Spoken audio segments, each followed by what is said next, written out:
جب انہوں نے یہ بات یعقوب سے آ کر کہی تو انہوں نے کہا کہ حقیقت یوں نہیں ہے، بلکہ یہ بات تم نے اپنے دل سے بنا لی ہے، تو صبر ہی بہتر ہے۔ عجب نہیں کہ اللہ ان سب کو میرے پاس لے آئے، بے شک وہ علم والا ہے، حکمت والا ہے۔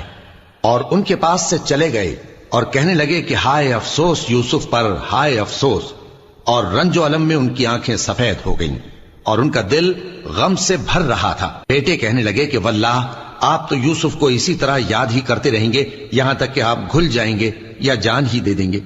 انہوں نے کہا کہ میں تو اپنے غم و اندوہ کا اظہار اللہ سے کرتا ہوں اور اللہ کی طرف سے وہ باتیں جانتا ہوں جو تم نہیں جانتے۔ اے بیٹو، یوں کرو کہ ایک دفعہ پھر جاؤ اور یوسف اور اس کے بھائی کو تلاش کرو، اور اللہ کی رحمت سے نا امید نہ ہونا کہ اللہ کی رحمت سے تو کافر لوگ ہی نا امید ہوا کرتے ہیں۔ پھر جب وہ یوسف کے پاس گئے تو کہنے لگے کہ اے عزیز، ہمیں اور ہمارے اہل و عیال کو بڑی تکلیف ہو رہی ہے اور ہم یہ تھوڑا سا سرمایہ لائے ہیں، آپ ہمیں اس کے عوض پورا غلہ دے دیجئے اور ہم پر خیرات کیجئے کہ اللہ خیرات کرنے والوں کو ثواب دیتا ہے۔ یوسف نے کہا تمہیں معلوم ہے کہ جب تم نادانی میں پھنسے ہوئے تھے تو تم نے یوسف اور اس کے بھائی کے ساتھ کیا کیا تھا؟ وہ بولے کیا واقعی تم ہی یوسف ہو؟ انہوں نے کہا ہاں میں یوسف ہوں، اور بن یامین کی طرف اشارہ کر کے کہنے لگے یہ میرا بھائی ہے، اللہ نے ہم پر بڑا احسان کیا ہے۔